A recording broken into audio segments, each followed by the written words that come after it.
I sold my home and disappeared without telling anyone. No goodbye, no explanation, no closure, just silence. My phone kept vibrating like it was alive. Calls, messages, emails, all unanswered. People think disappearing is easy, that you just walk away and forget. But disappearing is not about leaving. It is about surviving. My name is Morgan. I am 31 years old, and for most of my life, I belonged to everyone except myself. I grew up in a house where love had rules, where affection came with expectations, where being needed was more important than being seen. My father worked long hours and came home tired. My mother controlled everything with a calm voice and sharp eyes. My younger sister, Kelsey, was fragile in their eyes, always struggling, always needing help.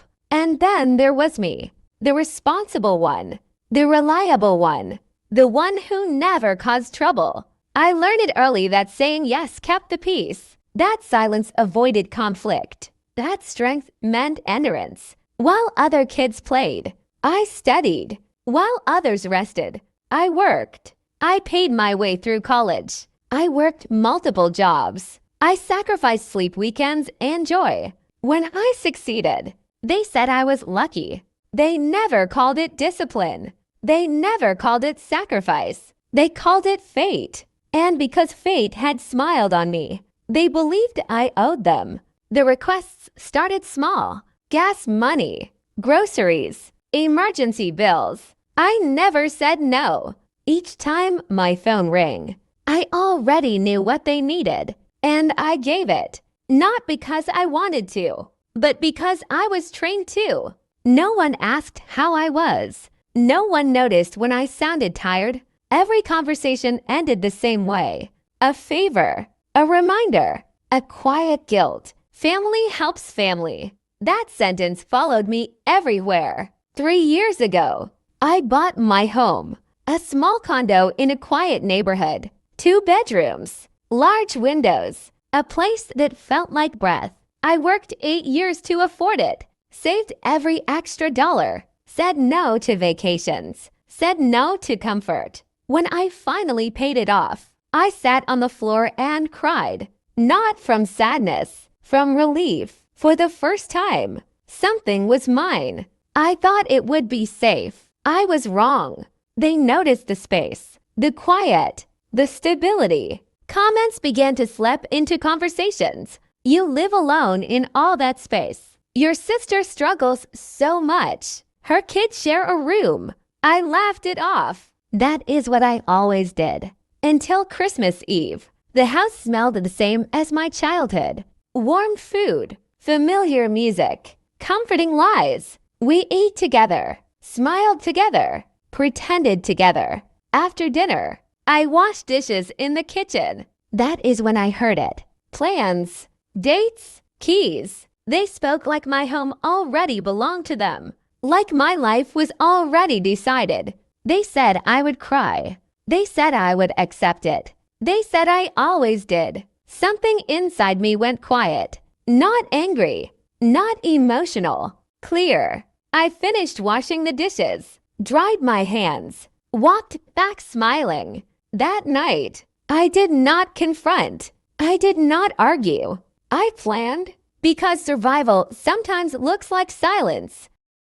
I drove home that night in complete silence. The city lights blurred past my windshield, and for the first time, I did not feel sad. I felt awake. People think awakening comes with noise, with rage, with dramatic moments. But mine came with clarity. I realized I had been shrinking my whole life, making myself smaller so others could feel bigger, calling it love. When I reached my condo, I stood in the doorway and looked around. The quiet space, the clean lines, the proof of every sacrifice I had made. They were going to take it, and they felt entitled to. That was the moment something changed permanently. The next morning, I called a lawyer, not to threaten, not to fight, to understand. He listened carefully, then spoke words that stayed with me. You are not obligated to save people who are drowning because they refuse to swim. I contacted a real estate developer later that day. They had been buying units on my block. I had ignored them before. Now I listened. The offer was higher than expected. Cash closing. Quick timeline. I asked one question. What happens to anyone living there after the sale? He answered calmly. Standard 30-day notice. I thanked him and ended the call. That night I slept peacefully. For the first time in years, I did not dream. The days after Christmas were quiet. My family acted normal, but I noticed the shift. My sister watched me more closely. My mother asked too many questions. My father stayed silent as always. They were waiting, watching. They thought they had time. They did not know I had already left in my mind.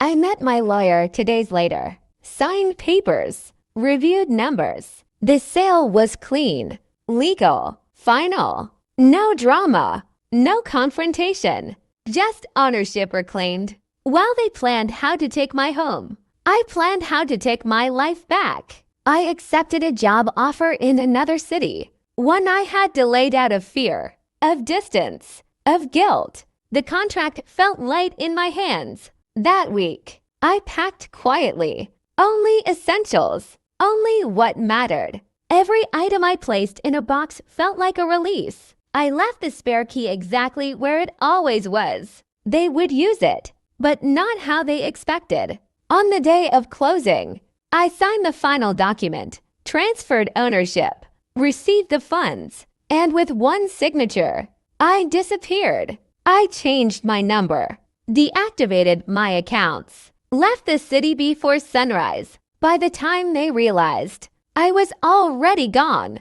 I arrived in my new city with 2 suitcases and a quiet heart. No expectations, no obligations, just space. The apartment was small, but it was mine.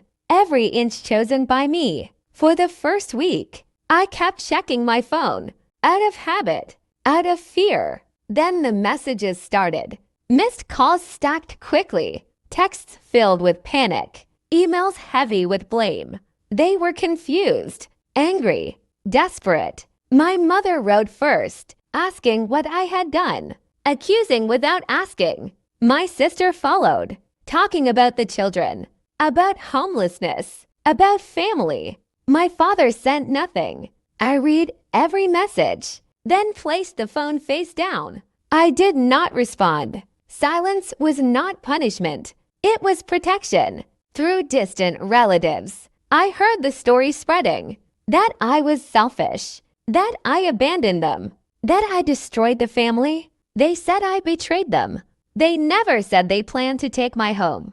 The developer sent the notice. 30 days. No exceptions. Panic turned into rage. They demanded answers. They demanded explanations. They demanded access. They did not get it. I spent my days learning how to live slowly, cooking real meals, sleeping through the night, walking without looking over my shoulder. Peace felt unfamiliar, almost uncomfortable, because chaos had been my normal. One afternoon, I cried in the grocery store, over nothing, over everything. Healing is not graceful. It is quiet, messy, private. Weeks passed. The messages slowed, then stopped. The guilt tried to follow, but it could not find me. I began therapy, not to fix myself, but to understand why I had accepted so little. The words came slowly. You were never difficult.